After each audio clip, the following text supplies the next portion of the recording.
তুলে নিলে কিছুক্ষণ পরে লৌহ পিণ্ডের আর কোনো শক্তি থাকে না। সেই যে লৌহ, সেই লৌহই হয়ে যায়, বুঝলি? একটা লৌহ পিণ্ডকে যে আগুনে দিলাম, তাহলে কি হলো? গরম হচ্ছে, ধাইকে উঠছে, মানে পুরো লাল হয়ে গেছে। তখন সরিয়ে নিলাম, তখন কি হলো? ঠান্ডা হয়ে গেলে আবার ঠিক লৌহ পিণ্ড হয়ে গেল। এই আগুনের, নামের আগুনে নিজেকে দিয়ে রাখতে হবে, আর কোনো শক্তি থাকে না। সে যে লৌহ, লৌহই হয়ে যায়।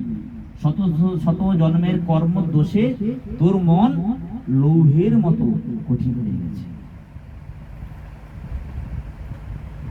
হরে কৃষ্ণ রাম হরণ করে কৃষ্ণ কর্ষণ করতে হবে। এই হরণ করে ভগবান প্রার্থনা করতে, প্রভু কোটি কোটি জন্মের পাপ হরণ করবে। মাটি, লৌহ থেকে মাটি যখন কাদা হবে, কর্ষণ করো, তারপরে আনন্দের বীজ রোপণ করো। তারপরে যে শস্য হবে, সে শস্য নিয়ে এসে পারবি না। আনন্দ, আনন্দ, শুধু আনন্দ পা। সেই আনন্দ এই জাগতিক আনন্দ থেকে বহু বহু গুণ বেশি। কারণ আমরা সেটা চাই না বলেই কিন্তু আমরা এটাকে, আমরা এগুলো পাচ্ছি বলে, জাগতিক পাচ্ছি বলে এতে আমরা খুশি হয়ে যাচ্ছি। টিভি দেখলাম, ছোটখাটো জিনিস, টিভি দেখলাম, ব্যাস টিভিতে আনন্দ হলো, ব্যাস একটু ফিল্ম হলো। কিন্তু কনস্ট্যান্ট অবিরত আনন্দ, এটা পেতে গেলে লৌহ পিণ্ডের মধ্যে সবসময় নামের আগুনে নিয়ে রাখতে হবে। যেটুকু সময় আমার নামরূপ অগ্নিতে মনরূপ লৌহকে ফেলে রাখবি, ততটুকু শেষ সময় যে অগ্নি হয়েই থাকবে, তখন তার বিশ্বের সমস্ত পাপ ধ্বংস করবার শক্তি আসবে। তারপর তুই যখন নাম ছেড়ে চুপ করে বসে থাকবি, অমনি ভোগের বাতাস লেগে তোর মন শীতল হয়ে গিয়ে সে লৌহ লৌহ হয়ে যাবে, যেটা বললাম। তাই বলছি, তোর মনকে আর নাম আগুন হতে তুলিস না, সে আগুনই হয়ে থাকে। এখনকার বাতাস বড় দুষ্ট হয়ে গেছে, বুঝলি? এইখানে তো প্রশ্নটাই রয়েছে। আচ্ছা, কতদিন তোমার নাম আগুনে মনকে ফেলে রাখতে হবে? তুমি তো বলছো যে নাম আগুনে ফেলে রাখতে, সেটা কতদিন?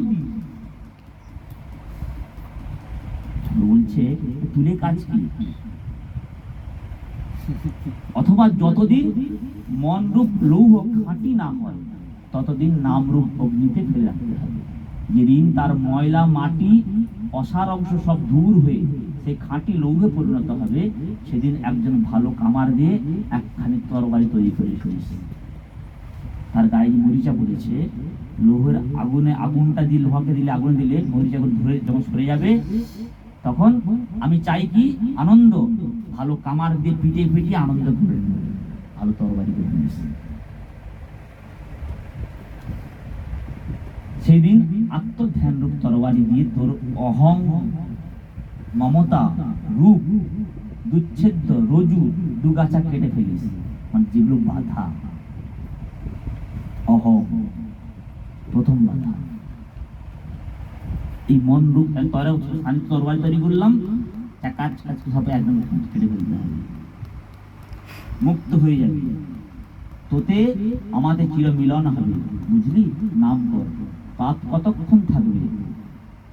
কুকুর ভোজি চণ্ডালও তত পাপ যত্ন করে করতে পারে না, যত পাপ নাশ করবার শক্তি আমার নামে আছে।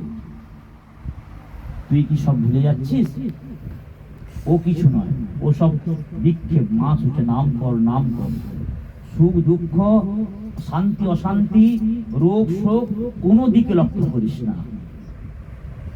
অভাব অভিযোগ থাকবে, এটা জীবনের অঙ্গ। চাওয়া পাওয়ার শেষ থাকবে না। আমি পৃথিবীর শ্রেষ্ঠ মালিক, তারপরে বলবে পৃথিবী বাড়ির কিছু থাকে, আমি তার মালিক। তাই তো? তো শান্তি অশান্তি, রোগ সুখ কোনো দিকে লক্ষ্য করিস না, কেবল নাম করে যা, আমার আজ্ঞা জেনে নাম করে যা। এখানে ঠাকুর বলেছে যে আমার আজ্ঞা জেনে নাম করে যা।